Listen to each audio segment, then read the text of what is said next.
कैमरों से दूर रहने वाले सुरेश प्रभु जी के बारे में कहा जाता है कि वो चुपचाप अपना काम करते हैं, लेकिन रेल मंत्री जी आज कम से कम टेलीविजन चैनलों के कैमरों से और फोकस से आज बच नहीं पाएंगे, क्योंकि आज उनका दिन है।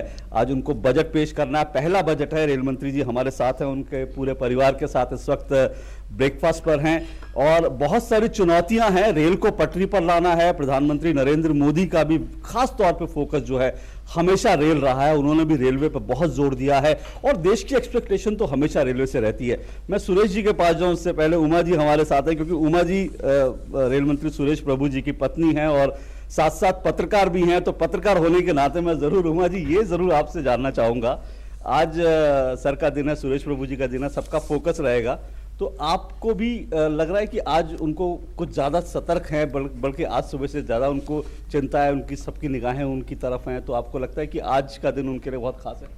Absolutely.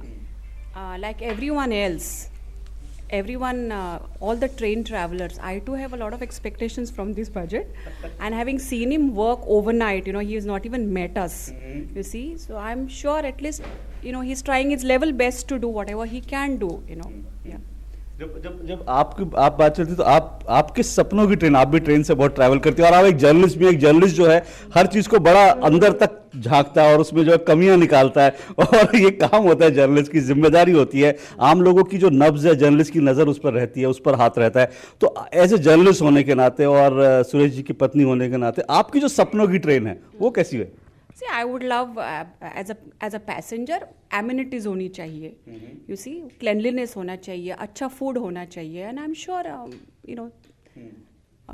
everybody will expect these kind of things also, yeah. तो जब बजट पेश कर देंगे तो जाहिर तौर पर आप भी उसकी मार्किंग करेंगे, और आप या एज ए जर्नलिस्ट होने के नाते आपने टिप्स दिए कि भाई लोगों की एक्सपेक्टेशन ये है, जर्नलिस्टों की एक्सपेक्टेशन ये है कि भाई रेल में ये होना चाहिए, तो आपने कुछ टिप्स दिए? नहीं, रेल मंत्रालय इतना बड़ा है और उनकी टीम इतनी बड़ी है ना कि उनको मेरी जरूरत नहीं है उनको। नहीं, जरूरत तो मुझे लगता है कि सारे देश की होगी, सबकी टिप्स मिलेगी। सुरेश जी, जाहिर तौर पर आप रेल मंत्री बने और प्रधानमंत्री जी की बहुत क्योंकि प्रधानमंत्री जी रेल को पटरी पर लाना चाहते हैं, आपको खास तौर से जिम्मेदारी दी गई, तो एक प्रेशर एक फील कर रहे हैं? देखिए, वैसे देखा जाए तो हमारे प्रधानमंत्री जी की यदि कोई एक बहुत बड़ी प्राथमिकता होगी तो ये रेल। उसकी वजह यह है कि वो समझते हैं, जानते हैं, उन्होंने सफ़र भी किया है कि रेल का अहम स्थान आम आदमी के जीवन में क्या है। हमारे देश में रेल जितना और कोई दूसरा एक यातायात का साधन नहीं, जिससे हमारी देश की आम जनता इतने बड़े तौर पर, इतने बड़े पैमाने पे हमेशा सफ़र करती आई है। तो इसलिए प्रधानमंत्री जी का ये जो एक बहुत बड़ा सपना है कि किसी तरह से रेल को ठीक किया जाए, ये जिम्मेदारी मुझे दी गई, तो ऑब्वियसली उसका प्रेशर तो ज़रूर है, क्योंकि जिम्मेदारी बहुत बड़ी है। रेल की कठिनाइयाँ भी बहुत है, लेकिन साथ साथ में विश्वास भी है कि ये हमारा देश है, हमारी देश की रेल है। हम नहीं ठीक करेंगे तो कौन करेगा? यदि हम सोचेंगे कि नहीं ऐसा ही रहेगा तो थोड़ा ऐसा ही चलेगा, चलते चलेगा, इस तरह से काम नहीं हो पाएगा। इसीलिए उसको हमें सही माने में वापस पटरी पे लाने के लिए बहुत कोशिश करनी होगी।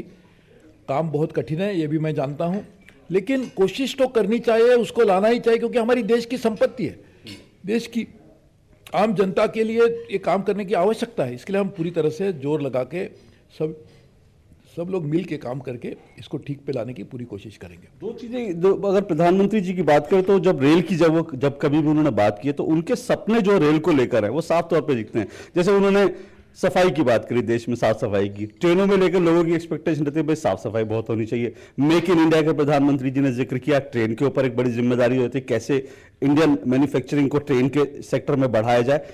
तो ये दो चीजें आपको लगता है? तीसरी बात, बुलेट ट्रेन की प्रधानमंत्री हमेशा बात करते रहे, तो आपको लगता है कि कुछ ज्यादा ही चीजें प्रधानमंत्री जी की नजरों में हैं कि भाई ट्रेन इस तरह की हो और उसी खाके में आपको आगे बढ़ना है और उसके लिए एक बहुत बड़े निवेश की जरूरत होगी? जाहिर तौर पर देखिए, एक तो कोई भी चीज़ शुरू करने के पहले हमें इस बात का एहसास होना चाहिए कि कठिनाइयाँ क्या है।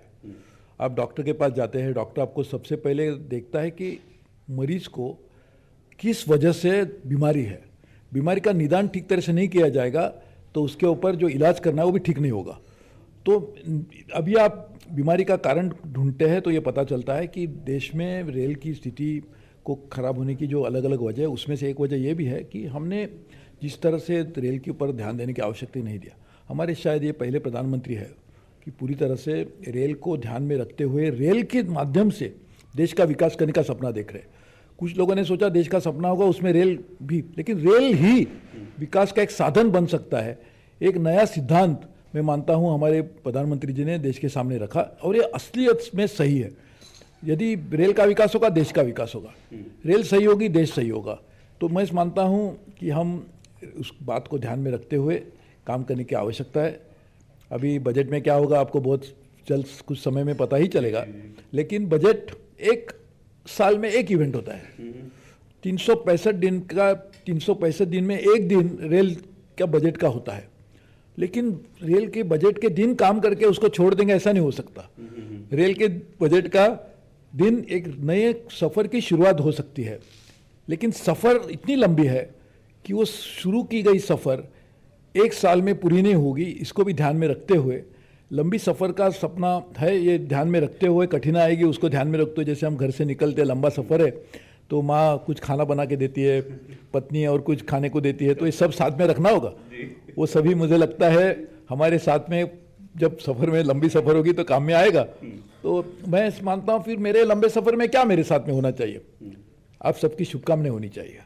मेरी माँ की जिस तरह से खाना बना के देगी, मेरी पत्नी जिस तरह से मुझे पानी देगी, उसी तरह से मैं मानता हूँ मेरी माताएं, मेरी भगिनी, मेरे मित्र, सभी देश की सब जनता मुझे आशीर्वाद देंगे।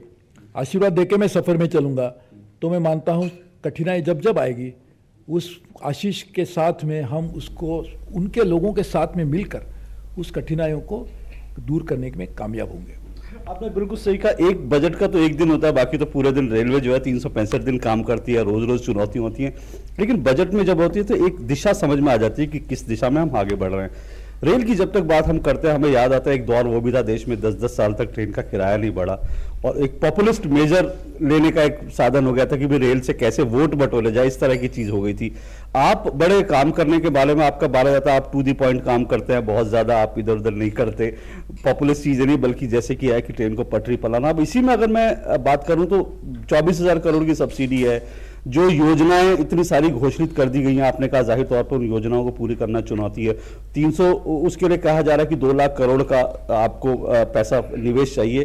तो ये सब आपको लगता है कि ये सब बड़ी चुनौतियां और बजट में एक दिशा दिखाई देगी कि भाई किस तरह हम इस दिशा में आगे बढ़ रहे हैं? बजट में दिशा जरूर दिखाई देगी। ये दिशा क्या होगी जरूर पता चलेगा जल्दी, लेकिन ये जरूर कह सकता हूँ दिशा सही होगी। दिशा सही होगी यदि हमारी सफ़र शुरू करते समय जाना है कलकत्ता और हम बैठेंगे चेन्नई की ट्रेन में तो पहुंच नहीं पाएंगे, तो दिशा सही होनी चाहिए। तो इसके लिए मुझे पूरा विश्वास है कि एक सही दिशा पे चलने के लिए पहला कदम हम आज उठाएंगे। सफ़र लंबा होगा, सफ़र कठिन होगा, लेकिन जब हम हमारा सफ़र पूरा करेंगे तो मुझे पूरा विश्वास है कि इस बात का हमें एहसास होगा कि जिस कारण से हमने सफ़र की शुरुआत की थी उसमें हासिल करने में हम कामयाब रहे। तो देश की शुभकामनाएं चाहिए रेल मंत्री जी को। हम रेल मंत्री जी के साथ और उनके परिवार के साथ इस वक्त उनकी जो डाइनिंग टेबल है उस पर है ब्रेकफास्ट, और अगर रेल मंत्री जी का जो ब्रेकफास्ट है उस पर देखें तो वो भी बहुत ही एकदम डाइट कंट्रोल है। ऐसा लग रहा है कि मतलब कि किस तरह से जो शरीर की जो खास जरूरत है उन्हीं को पूरा किया जाए, लेकिन जो कहते हैं कि भाई ज्यादा तीखा खाना ना हो, ज्यादा खाने में जो है इस तरह की चीजें ना हो जो आपके स्वास्थ्य को खराब करे, तो उस तरह का फोकस है। तो रेल बजट पे भी लगता है कि शायद फोकस इसी तरह का होगा कि रेल की जो है सेहत सुधरे, ना कि जो है रेल में चर्बी बढ़े, बल्कि रेल की सेहत सुधरनी चाहिए। अमय हमारे साथ है, अमय रेल मंत्री जी के पुत्र हैं। अमय, आप क्या एक्सपेक्ट कर रहे हैं अपने फादर से कि किस तरह से वो रेल को, आप भी ट्रैवल करते हैं और आपने भी रेल को देखा है, आप क्या एक्सपेक्ट कर रहे हैं किस दिशा में जानी चाहिए रेल? जी, तो मैं तो मुंबई में रहता हूँ और काफ़ी एक्चुअली उसके पहले मैं जब हाई स्कूल में भी था तो काफ़ी मैं रेलवे सेकंड क्लास पे भी गया हूँ, एक्चुअली पूरा इंडियन रेलवे एक्सपीरियंस किया है। तो जैसे मैं देखता हूँ कि रेलवे ही आम आदमी का ट्रांसपोर्टेशन नेटवर्क होता है, तो एक्चुअली रेलवे की जो डैड जैसे कह रहे थे, रेलवे की जो सुविधा है और रेलवे की जो जो वो लोग प्रोवाइड करते हैं आम आदमी के लिए, so that has to be better in the sense कि जो at the end of the day कि अपने जो it's the best way through which एक जो सामान्य आदमी है उसकी हम आप इम्प्रूव कर सकें। That is the I see that is the vision of my father, that is the vision of the prime minister. तो as long as that happens, I think it's the best way of getting to the common man, and I think that's the greatest thing over the railways, the way I see it. आप क्योंकि आप बॉम्बे में ज़्यादातर रहते हैं, बॉम्बे में जो ज़्यादातर लोग हैं वो लोकल से ट्रैवल करते हैं और लोकल को लेकर, लोकल ही वहाँ की लाइफ लाइन है बॉम्बे की, तो वहाँ पर आप क्या चाहते हैं, किस तरह की लोकल को लेकर चीज़ें होनी चाहिए, कैसे चेंजेस होने चाहिए, कैसे उसको और बेहतर बनाया जाए? जी, तो एक्चुअली ऑनेस्टली जैसे डैड भी कहते हैं, डैड ऑलवेज मुझे बताते थे जब वो व्हेन ही वाज यंगर, जब वो उनके जो सीए की प्रैक्टिस चलाते थे, जब वो पढ़ते थे, वो भी ऑलवेज लोकल से जाते थे। और हम सब आई मीन जब मुंबई के हम सब लोग जो है लोकल से गए, तो मुंबई के जो समस्या है वो पिताजी समझते हैं, मुंबई के जो प्रॉब्लम है वो समझते हैं। और एज आई सेड कि eight the end of the day आप एक सामान्य सरकार की जो जॉब होती है, सरकार की जॉब होती है आम आदमी के लिए। और जब आम आदमी की आप if you can improve the life of the आम आदमी बाय थोड़े से आप इम्प्रूव कर सके, तो सिमिलरली विद लोकल के साथ भी जो आपकी जो एक्सपीरियंस है, योर जो ट्रैवल एक्सपीरियंस जो आपके लोकल पे कंफर्ट जो है, आपकी सेफ्टी जो है, if that can improve, I think that is what every person wants, including my father. That's the way I see it. तो पूरे परिवार की भी उम्मीदें आज रेल मंत्री जी से हैं और जाहिर तौर पर देश की भी उम्मीदें हम रेल मंत्री जी से, और रेल मंत्री जी खुद कह रहे हैं कि जो है सबकी निगाहें उनकी ओर है, उनको पूरे देश का आशीर्वाद चाहिए। बहुत अंत में बस सुरेश जी, क्या लोग उम्मीद करें, बढ़िया होगा और ट्रैक पे लाने का होगा? मैं ये कह सकता हूँ कि लोगों की जो चिंताएं हैं, उस चिंताओं को ध्यान में रखते हुए, देश की आज की परिस्थिति को भी ख्याल में रखते हुए, आने वाले दिनों की चुनौतियों को भी नज़रअंदाज न करते हुए, और आगे आने वाले लोगों को ये एहसास हो, ये महसूस हो कि हमने कुछ अच्छा बजट दिया था, उसकी भी अपेक्षाओं को न भूलते हुए मैं बजट पेश करूंगा। Thank you so much sir. DD news से बात करने के लिए बहुत बहुत शुक्रिया, बहुत बहुत शुक्रिया आपका।